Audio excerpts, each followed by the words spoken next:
Meeplenation Podcast, episode 496, Wargames. Welcome, citizens, to Meeple Nation. Grab your favorite beverage, pull up a chair, warm up those dice, and join us at the game table as we discuss board games and the board gaming world. Each week, the hosts of Meeple Nation share their love for board games and the amazing memories that come from playing games with some very outstanding people.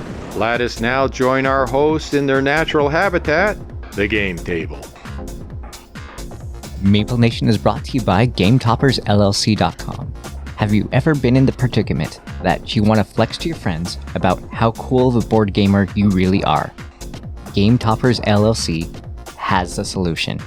They have the most amazing game toppers they can leave up on your table, so whenever you have anybody over, they can be like, wow, what is that for? And you can be like, whoa, bro, let me tell you. Even better, let me show you, and then you can break out a board game and show them how great game toppers really are. Go to their website, flex to your friends. I love how hip you are with all your street lingo. You have to learn the language to talk to the apprentices. Flex and bro in there. Oh, man, that's a pretty hip sponsorship, Logan. I love it. We are the hosts of Meeple Nation. I'm Douglas Stewart. I'm Nathan Howard. And I'm Logan Howard. And we are missing a Dave and an Andy tonight.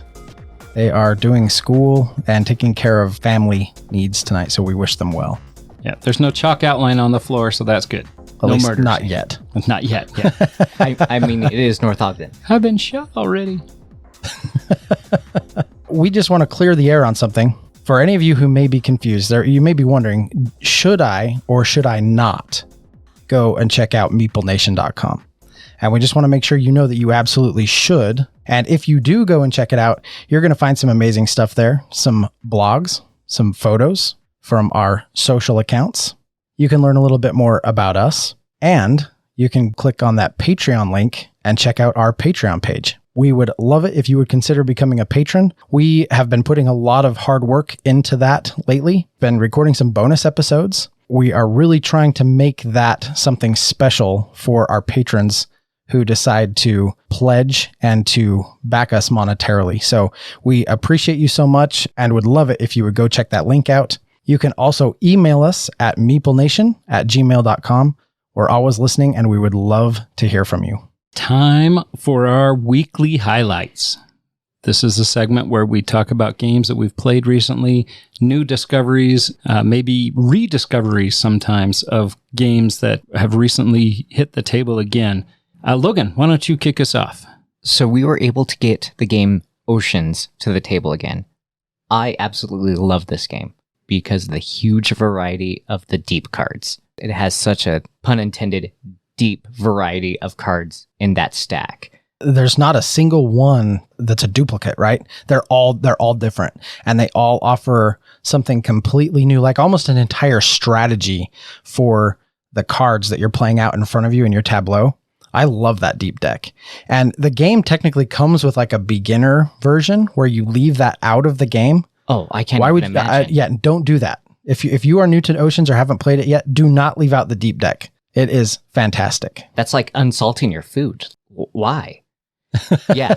So when we got to play this time, one of the first deep cards I drew was the Kraken. I was able to put it out and I unleashed the Kraken. And it was epic. It was awesome. Every turn I was attacking left and right, eating everybody's fish. I ended up losing. But thematically I won because how often can you say in the game, I've released the Kraken? It was an epic time. Your personal goal was achieved. Yes, 100%. Absolutely. 100%. Yeah. What I love about Ocean so much, Logan, is that it fits into that category of game. Win or lose, you just have so much fun playing it, right? It doesn't matter. I mean, it matters a little bit. Everyone wants to win. But you don't hit a point in the game where you're like, oh, I've lost this. It doesn't matter. And you kind of check out or you're doing other things. You are fully engaged, win or lose, the entire time you play that game. I can't even remember who won that game. All I remember is I released a Kraken and it was awesome. So therefore, I still won. It was Tenny. It doesn't matter. I love you, Tenny. It matters to him. All right, Doug, what do you got? Well, I want to talk to you about one of my new favorite games. And that is a game that you taught me and introduced to me, and that is After Us. Now, I know that you have talked a little bit about this on the podcast before. Oh, that was in the news episode. Okay, carry on. That you've talked a little bit about this on the podcast before, Nathan. Essentially, the theme is humanity. Man, we failed. We're dead. We're gone. We're a thing of the past. But, spoiler alert, that's only 60 years away. Yeah. 2083. 83? Okay. So in 60 years, humanity fails and we're all gone. But the apes continue to evolve. You are the leader of a tribe of apes, and you are trying to evolve their intelligence. You know, intelligence is the victory point score marker. So everyone's trying to build up the intelligence of their tribe. Like I said, my new favorite deck building game. Each card that you have, it has icons on the left and right side, and then players will simultaneously lay 4 of those out. You have a hand of 4, you put them out in front of you, and you try to match those icons up in the most efficient way you can to gain the most resources or intelligence or rage or whatever it may be. And then everybody's going to collect their resources. Phase 2, you play a monkey tile that'll give you a boost and will dictate what monkey you can purchase with the resources you gathered. And then you're going to add that card to your hand and play essentially a deck builder game from there.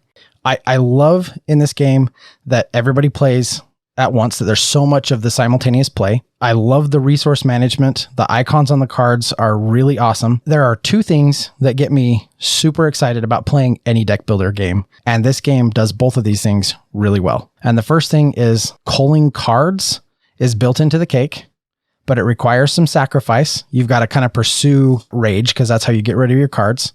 It feels worth it. It feels like that effort is rewarded. In fact, you even get a little bit of a boost when you cull a card. You get a single benefit. Yeah. I love that. Also, purchasing new cards makes your deck feel legitimately more powerful. Absolutely. Every time you throw one of those cards, and in this game, instead of going onto your discard pile, you get to put it on top of your draw deck. You get to draw it the next hand.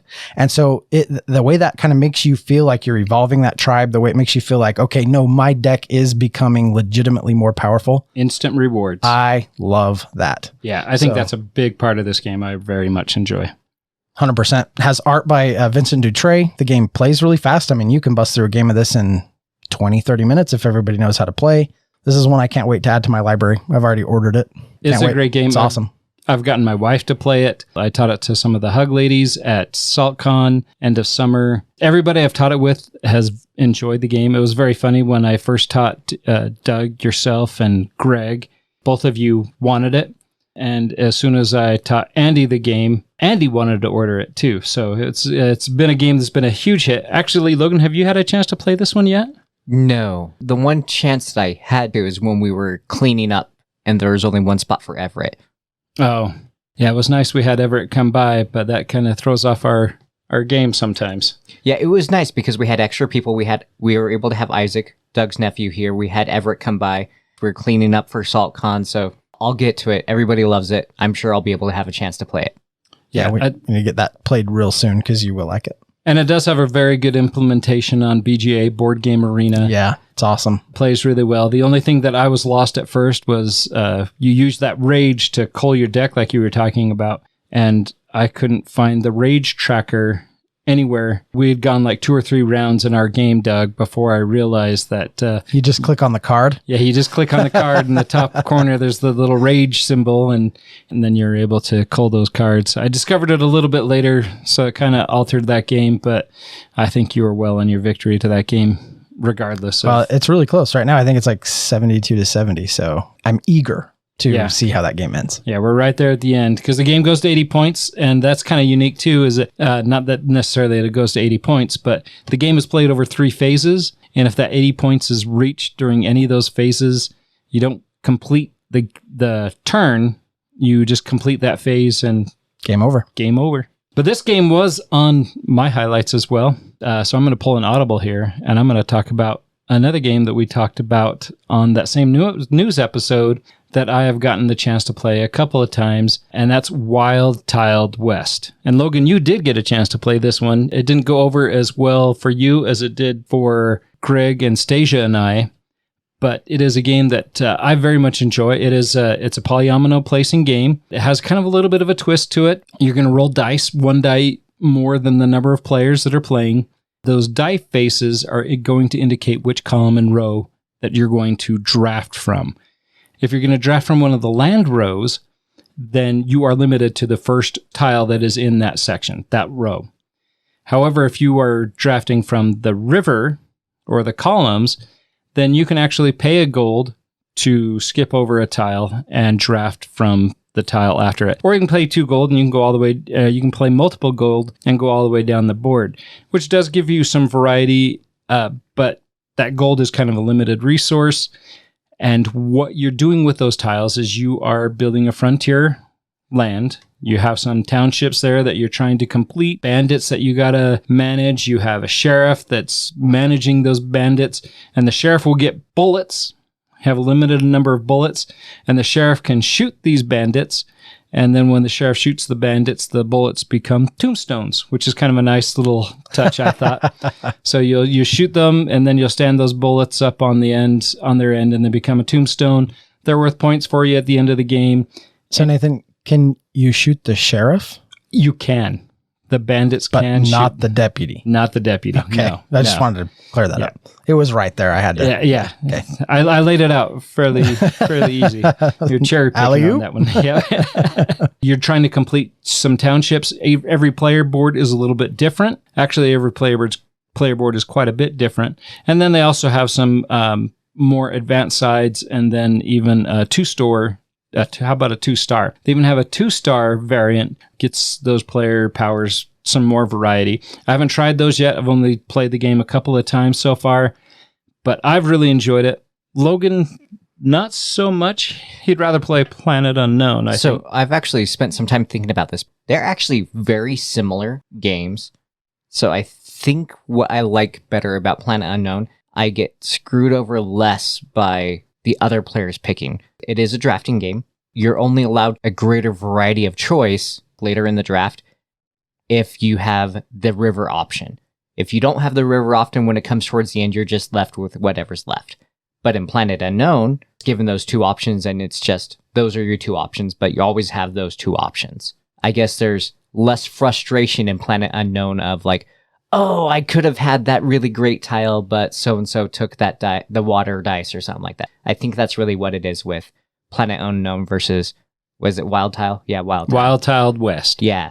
You get more of a shine from Planet Unknown. Going back to what shines about After Us, is a lot of that Planet Unknown action is simultaneous. Yeah. And where you go back to Wild Tiled West, you do have, it's a drafting game, so you have to wait your turn and you have to see what's available. And then later in the game, somebody might draft something out of your row that changes your column. There are some frustrations that could be there. But I think overall, the game still is very good. I enjoyed it. I'm very excited to have it, very excited to play it again. I like the polyomino games, Patchwork, Planet Unknown, Wild Tiled West. This will hit the table time and time again, I think. It's going to be one that I'm looking forward to those advanced boards and be able to get a better feel for this game. Yeah, I'm really looking forward to playing this one. I also just love polyomino games. Like you said, we've all been loving Planet Unknown recently. We still play Patchwork from time to time. Project L is really good. Absolutely. You know, there's just been some really great ones come out, and so this sounds like another one that I would really enjoy. So let's play this one very soon. Sounds like a plan. And it's 5 players, which is nice. That is it for our highlights. I'm liking this. We do a little bit of our highlights each week. Spreading that out, we were at SaltCon. We actually got a chance to talk to Russell Thacker, who was visiting from California. It was great to see him. Hey, Russ, thank you for, I don't know if you go by Russ or Russell, but you do by us now. Great to talk to you. And he was really excited that we've actually started doing this, our weekly highlights, and freeing up more time for that news episode. So it was good to see him, good to talk to him. Wish we'd got a game in with him, but great to see him there. Absolutely. Thank you, Russell. We're going by Russ. I'm going with Russ. Okay, Russ. We hope you're not which offended. is odd because I'm usually a full name guy. Yeah. Apparently, I know too many Russes that Russ just rolled off the tongue. With that said, cry havoc and let slip the dogs of war. Whoa. Because we are going to talk about some war games. I see what you did there. That was great. Wargames with me always kind of started with games like Stratego. Like I remember going way back and just kind of Absolutely playing Stratego, thinking that was great. It wasn't chess. The age I started playing Stratego, chess was a little bit beyond my grasp of understanding. But Stratego was great to be able to advance. It was more advanced than checkers, but yet still kind of had that same feeling, evolved the game of checkers. I tried Risk a couple of times. Risk was never really my game. I always disliked that if you got picked on by one person at the end of their turn, then you became easy pickings for the next person. There was a lot of that I didn't like about Risk, so Risk was something that I didn't go back to. Some of those early card games. I wish Andy was here. He and I could reminisce on our days of Marvel Overpower and even my Star Wars collectible card game by Decipher, where you have to establish your deck, you have to create this deck, and you're essentially going to war against one other person, playing the light side or the dark side, and you're taking that war to the table. And as those games evolved and as my taste for those games evolved, I'm really anxious to talk about my top 5, but that's not till next week. But I think one of my favorite kind of war games that started this, for me anyways, was Star Wars X-Wing Miniatures game, which was a great game of dogfighting. You had your little ruler track out there so you could maneuver your ship how it was going. That it was by Fantasy Flight. This came out in 2012. Just a great 2-player game. So Fantasy Flight did it, and their little miniatures are phenomenal.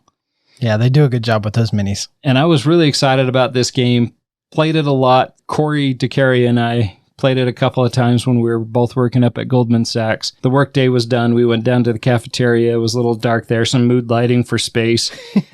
As we were holding hands, we would play X-Wing Miniatures in the candlelight. No, none of that happened. It was dim, but we did get to play X-Wing Miniatures.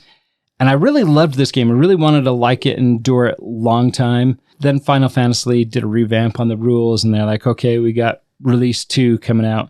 They did the Final Fantasy thing. Yeah. Which is unfortunate. They've tanked some of their own games over the years, which is a whole topic that's a path we could go down for some time. Yeah. With that, I was out. I was like, I'm not going to buy stuff again because I still have most of my X-Wings and my Millennium Falcon, but all these ships that you can put on your desk and just kind of display it because they look really awesome.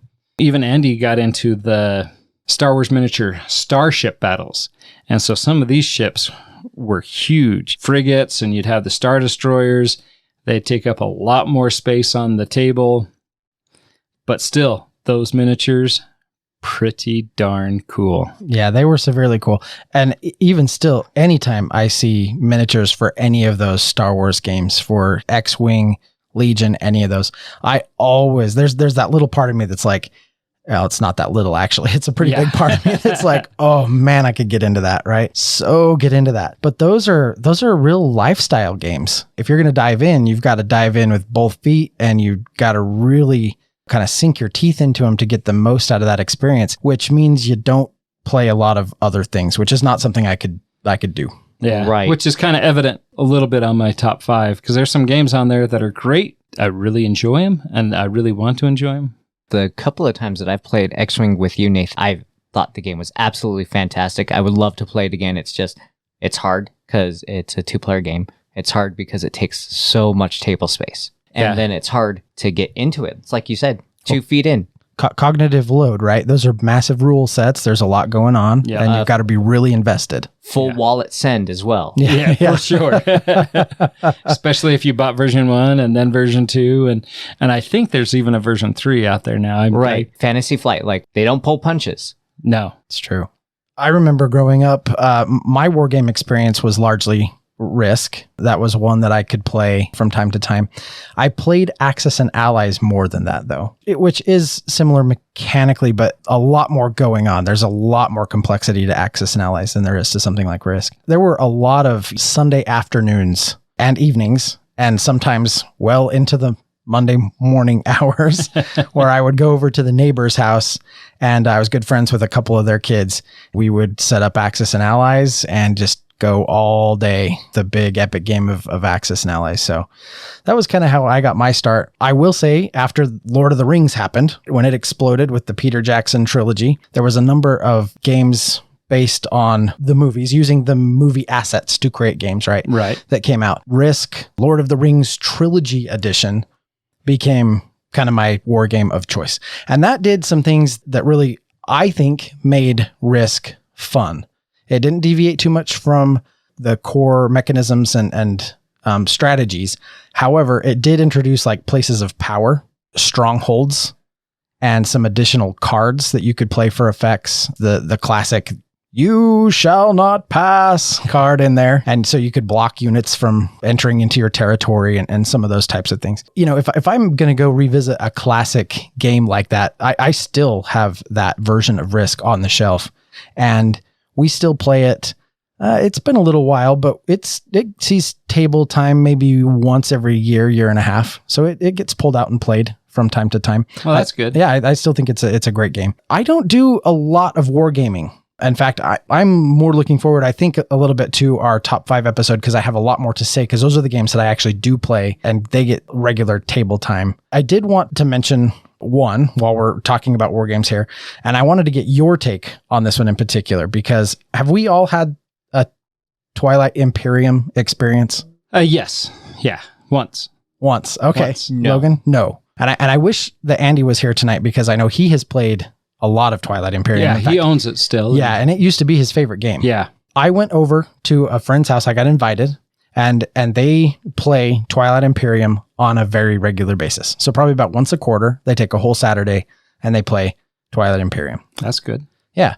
And they have a lot of fun, and good for them. I got invited and I went and I tried to just make the most of it. And I knew going in, I was just like, okay, I'm new. This is a huge game, a lot of rules, a lot of strategies, a lot going on. And I knew I wasn't going to do very well.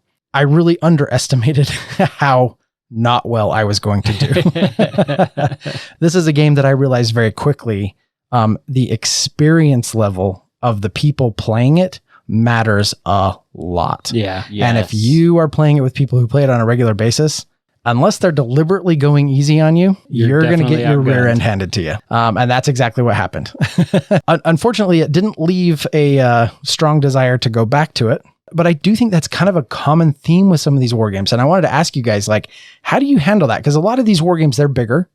They have a heavier rule set. How do you introduce games like that to new players? How do you get new players invested in some of these games when you clearly have an advantage if you've played the game before? I mean, I take on that role quite a bit when I teach my family games, like my daughter and my wife. I never deliberately lose, and I never deliberately play poorly. I do take some time to, when we're playing a game, and maybe this is why my wife doesn't like to play longer games, I will explain some strategy, explain something like, so this is what you're going to do, and this is what you can do. For my wife, when I start going down that rabbit hole of explaining, well, this, you could do this, it could be this, or it could be that, trying to give her the full appreciation. Appreciation or understanding of what can happen further down. I'm not talking down to her at all. For her, that kind of involvement in a game takes a game from being fun to being work. Takes out a lot of that fun.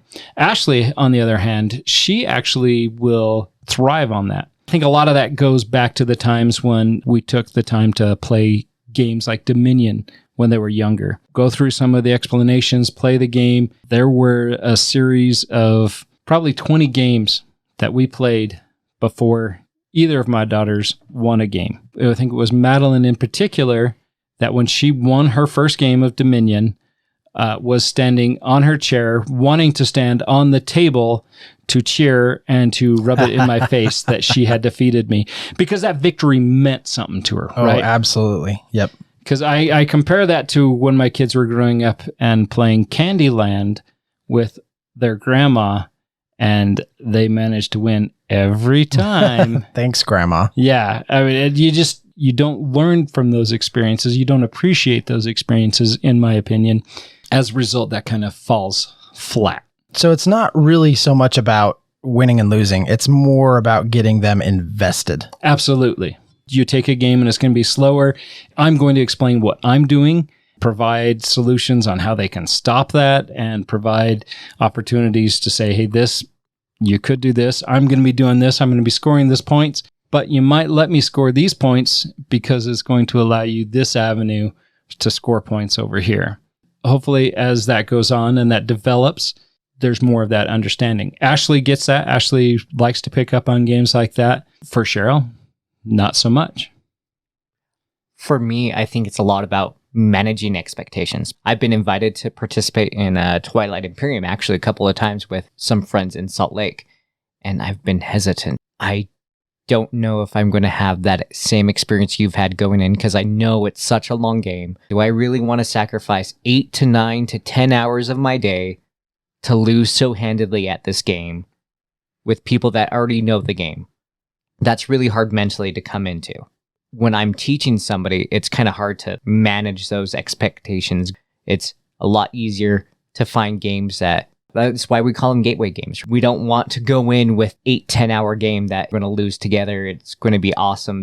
Let's find an hour game that, yes, you might lose, but it's going to teach you good mechanics. So that way, when 2 or 3 hour game, do that much better. We can build off of that.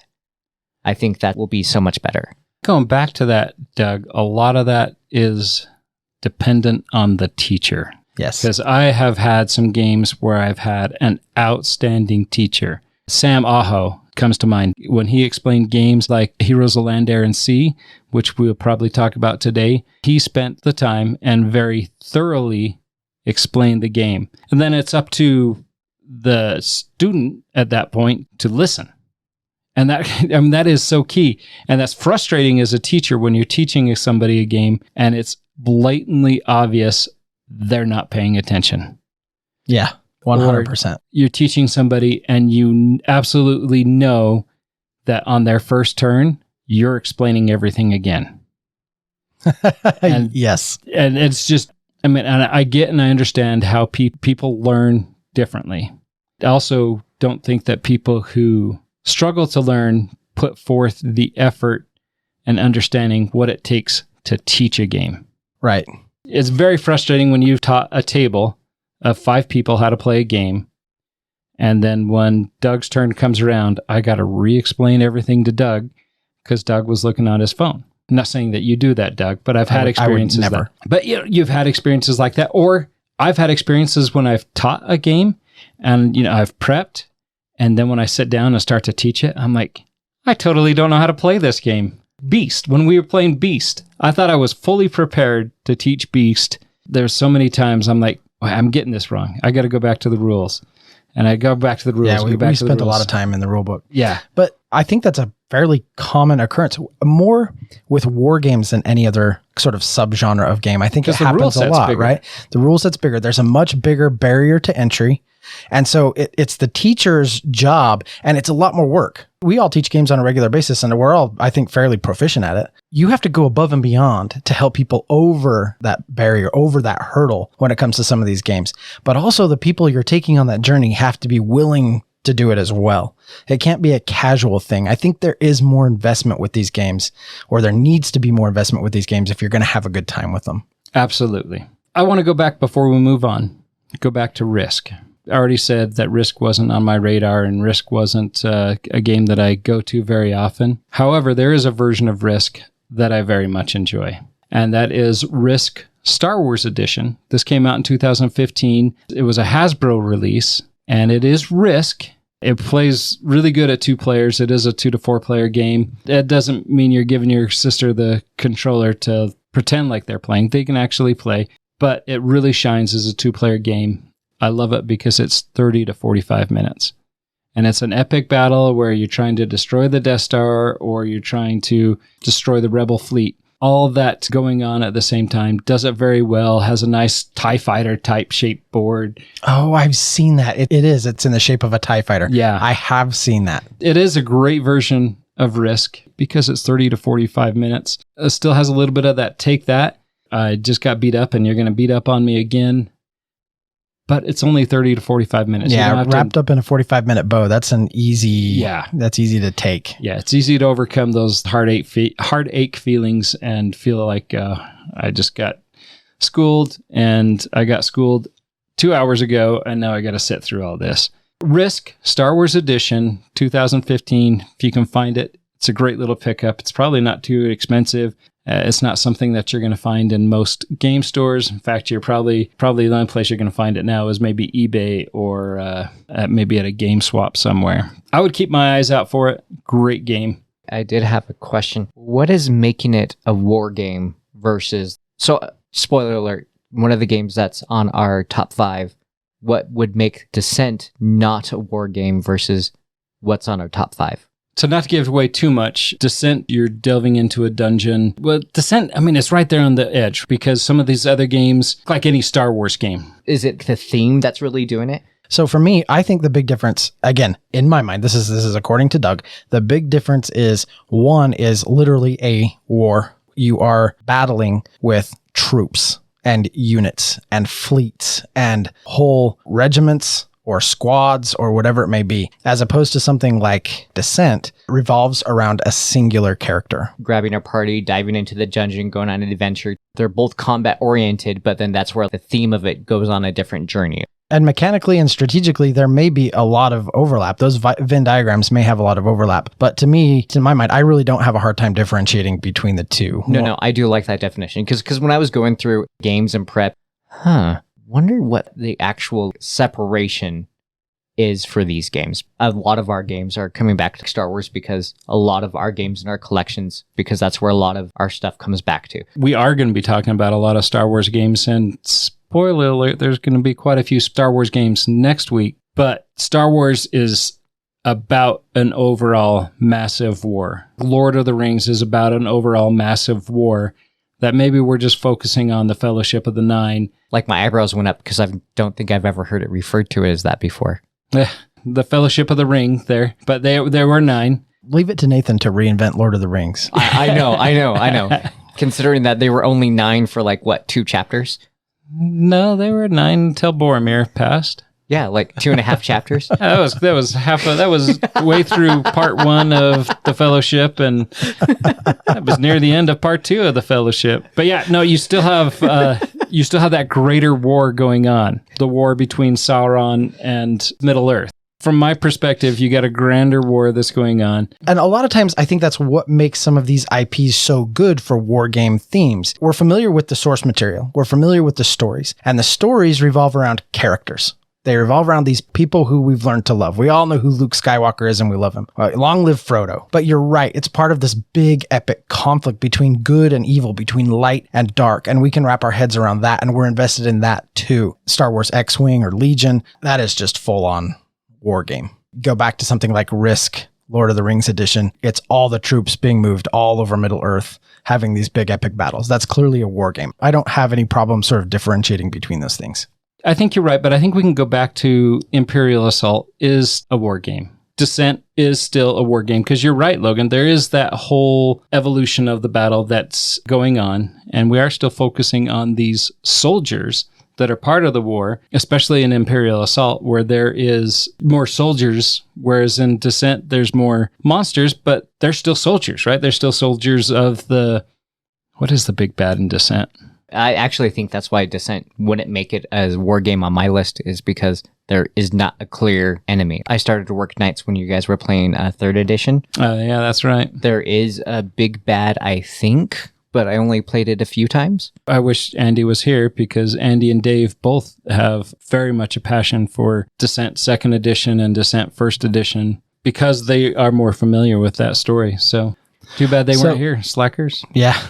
I do think that it is a good question because while on the one hand, I say that everything's cut and dry for me, at the same time, you do look at some of these games and we are talking about, Star Wars, Lord of the Rings, some of these things. You have this laser focus on characters, but the setting is war. Absolutely. And so, in that regard, Logan, your question is a good one because the line can get blurred there for sure. And I think we'll see some of that blurring of the lines next week when we talk about our top 5s. 100%. Yeah. I think so. Because when I was going through the list on BGG to get an idea of games that I've played to fill out my top 5, looking at a lot of World War II games. I don't know when a lot of the games were made, but as the hobby has taken off, that they've kind of taken a different direction. So I think a lot of these war games, different IPs, different feeling of types of games to play instead of just re-implementing a Risk, that they have different ways of playing board games.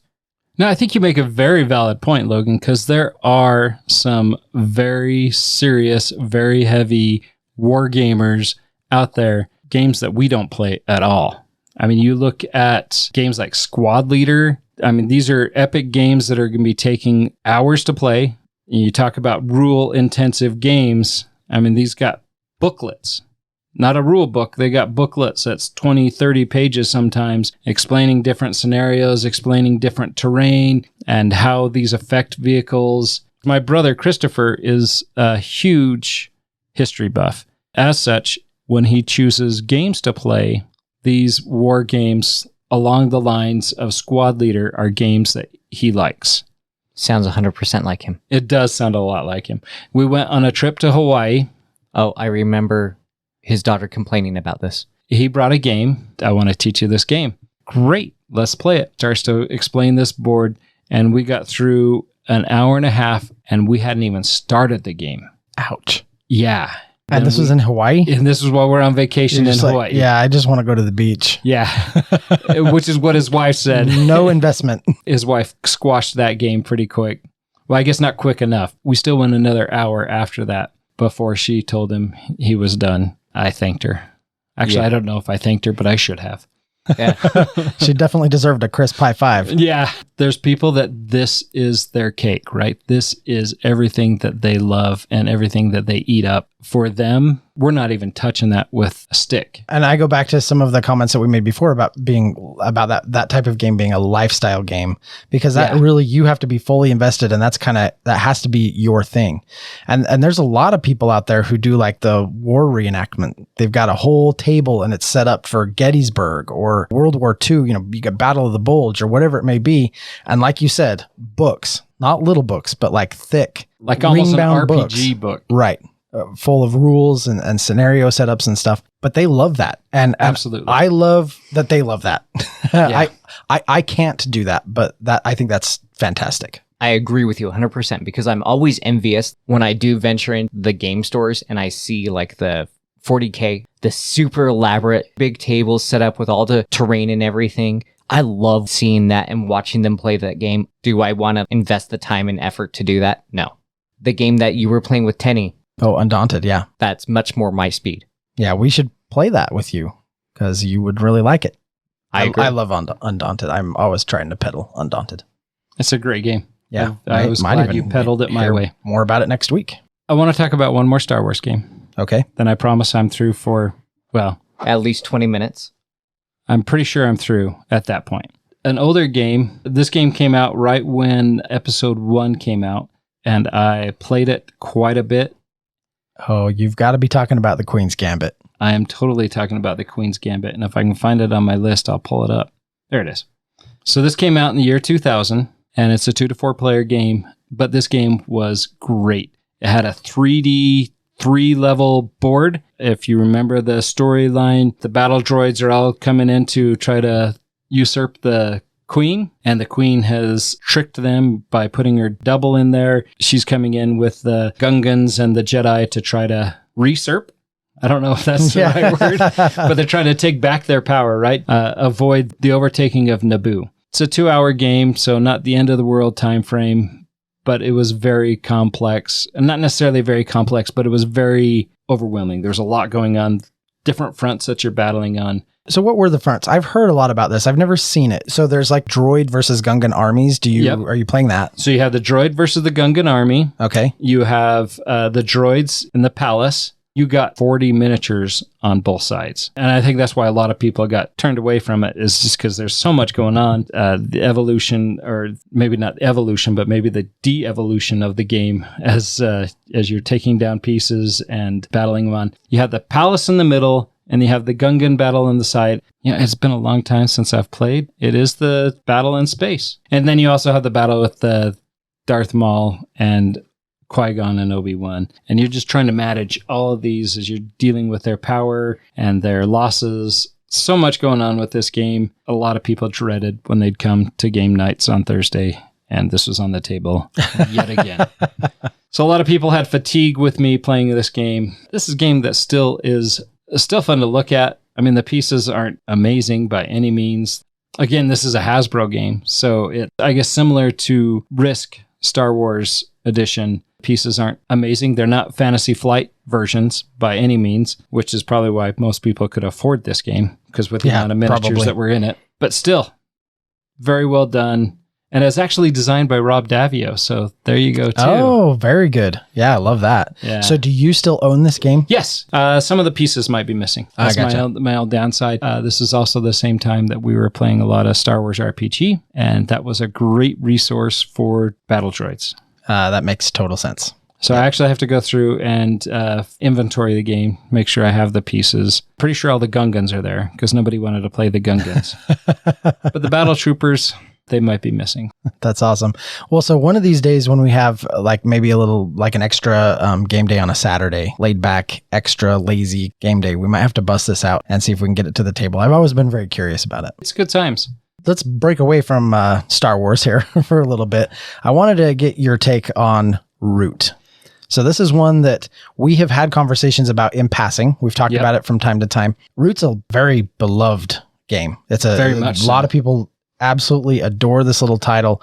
The art style, the gameplay, you've got all these factions, very asymmetric, not a big war, but a war in the forest nonetheless between all these little woodland critters and factions. I have tried to play this 3 times now. I just can't get into it, but I think you really liked it. I did. It was on my 10 for 10 one year, and it actually almost made my top 5. It was kicked out by another great game. Root was one of those games that I liked, but ironically enough, I just culled it. And the issue being, it's a tough game to manage. If it's one of the games that you own, and you own like 10, 15, 20, 30, even 50 games, it's pretty good to be able to manage and keep that game in your regular circulation and have the rules down. For me, for us, for our group, this is a completely different beast. So kind of going back to what we were talking about earlier about that level of investment and getting over that barrier, because you do have to teach every asymmetric side or hand everybody the rule book and say, okay, learn how to play your faction. Yeah. And that can be very difficult for some people. Absolutely. I mean, we look back at, we just did SaltCon not too long ago. Andy hosted Merchant's Cove. Yes. And Merchant's Cove is a great game with a lot of asymmetric powers that are all played on the same game, that all mingle on the same board. So everybody's playing their own stuff in their own tableau, but somehow that stuff all interacts with the same board. As such, if you are teaching this game, you have to know all the factions. And for Root, it was that exact same way. For me, it's not a game that I play often enough to say, let's pull that off the shelf, play it, and enjoy the game. Because it is a very good game, very well done. The asymmetric powers blend really well. However, with all the games that we play, all the games that we own, pulling a game off the shelf and having to relearn it every time I play it or teach it, if I'm not playing it at least once a quarter, all that information goes out the window. Same thing with games like Spirit Island, almost on the verge of games like Heroes of Land, Air, and Sea, which is an epic game from Scott Alms from Gameland Games that is not a tiny epic game at all. It is a very, very grand game, and it is a very good game. It's a 4X game, so it has the explore, expand, exploit, and exterminate, but very much different than Risk. It has a different feel. It doesn't quite have that, take that, but in Heroes of Land, Air, and Sea, if you go out and your advance fails, you're definitely easy pickings for the next person. All 3 of those games are really tightly categorized for me as games that I really like, games that I enjoy playing, but I have a tough time getting them to the table because I have to relearn the game every time. And when you own over 1,000 games and you play almost 2,000 games a year, it's hard to keep something like that in circulation. Yeah, it really is. But it is an excellent game. Yeah, and a lot of these war games, I think, they have a tendency. There's a lot of them that have some of these like asymmetric powers. Does create an additional barrier. If you're going to play it, you have to be able to explain all of the faction sides, what they do, how they interact, and how that works. But that seems to really really connect and work with some people if they put in the time and energy to do that. And I do think that that's awesome, just not necessarily for me. Yeah. And that's why eventually those, I actually, at SaltCon, I culled both Spirit Island and Root and even Oath, which are all kind of they're related. Great games, but just don't hit the table. Just aren't going to hit the table. That relearn each time. Yeah. Heroes of Land, Air, and Sea might be doing that exact same thing, but that's one I would like to try sometime. We could talk all day about level of investment and what it takes to get into some of these. Okay, so let me ask you about one more. This was a couple of Bryce cons ago, so it's been a year and a half, maybe a little over a year and a half. Our good friend Will was there, and he taught us a game called Innis.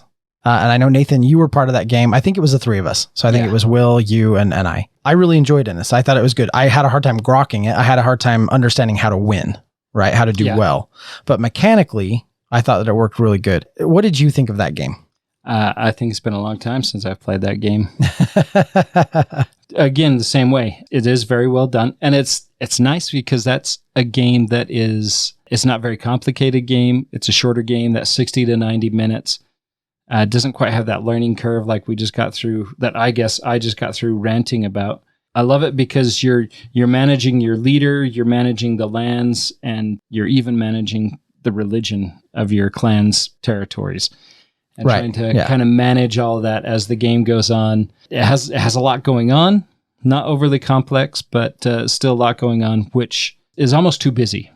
Interesting. But I did like the game. I still like the game very much. I almost picked it up. I thought that card drafting thing that you kind of do at the beginning was really interesting and really sets the strategy for what you're going to do that round, but also kind of narrows it in. Rather than having just all of the options available to you, your strategy is going to kind of revolve around some of those cards that you drafted and what you want to do that way. Also, I remember the battle resolution was really slick. Like it's super fast. Right? When you need to resolve combat, it's like done in a few seconds and you move on. And that had some things that I really enjoyed. Innis is a game I would like to revisit at some point. I agree. I would enjoy visiting that again. I mean, it's kind of always tough when we just get one little sample of a game. None of us owned that game, but I almost did consider picking it up. If I saw it in a game swap, if the price is right, I would snag it. Something to look forward to. All right. I think that's going to wrap us up. We've rambled on for quite a bit here.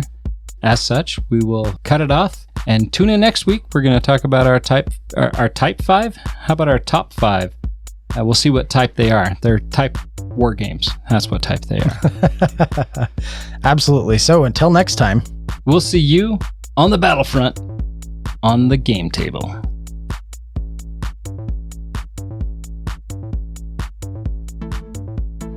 Thank you for listening and being a part of Meeple Nation. If you would be so kind as to follow, subscribe, share, and rate or review this podcast, it really helps to spread the fun.